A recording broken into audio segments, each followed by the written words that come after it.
సింగం అనే మాటకి టాలీవుడ్ కాలీవుడ్లలో ఓ brand mark set చేశారు డైరెక్టర్ హరి, హీరో సూర్య. సింగం 2లతో రోరింగ్ సక్సెస్ అందుకుని హ్యాట్రిక్ హిట్ కొట్టడానికి మరింత పవర్ ప్యాక్డ్ యాక్షన్తో S3 అంటూ దూసుకొచ్చారు. ఈ పాటలో డీసీపీ నరసింహాన్ని యూనివర్సల్ కాప్గా ప్రజెంట్ చేశాడు డైరెక్టర్ హరి. మొదటి 2 పార్ట్స్లో సింగంకి గ్లామరస్ టచ్ ఇచ్చిన అనుష్కతో పాటు శృతి హాసన్ కూడా S3కి అందాల పోత పూసే ప్రయత్నం చేసింది.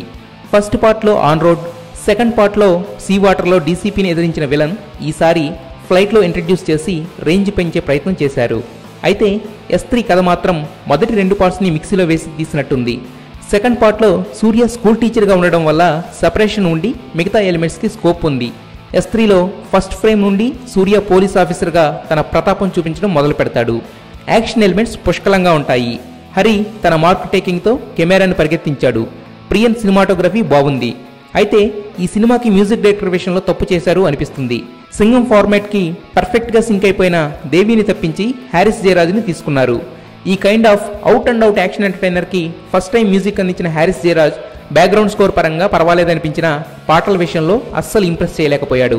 ఒక్క పాట కూడా పాడుకునేలా గుర్తుంచుకునేలా లేదు. అయితే visual grandeur, Shruti Haasan glamorous ఫిస్ట్తో పాటలు పాస్ అయిపోయాయి. అనుష్క అయితే మరీ భారీగా కనిపించింది. అందుకే ఆమె స్క్రీన్ ప్రెజెన్స్ కూడా కుదించారు అనిపించింది. Shruti Haasan character glamour adding element మాత్రమే, ఇంప్రెస్గా కథలోకి మలచలేదు.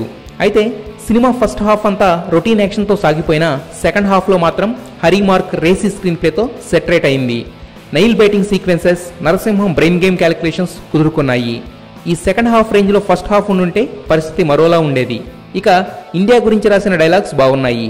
విలన్గా చేసిన ఠాకూర్ అనూప్ సింగ్ క్యారెక్టర్ గ్రాఫ్లో ఫ్లక్చువేషన్స్ ఎక్కువగా ఉన్నాయి.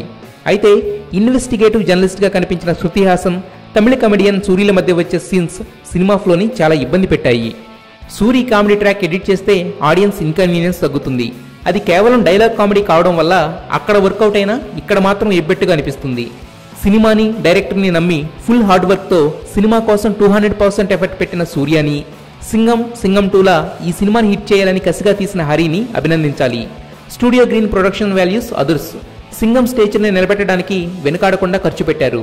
ఇక సినిమా రన్ టైం ఏకంగా 2 గంటల 35 నిమిషాలు ఉంది. కామెడీ ట్రాక్ ట్రిమ్ చేసి 15 మినిట్స్ తగ్గిస్తే బాగుంటుంది. ఓవరాల్గా చెప్పాలంటే చాలా కాలం తర్వాత మళ్ళీ ఒక out and out action entertainer చూసిన ఫీల్ బాగా అనిపిస్తుంది.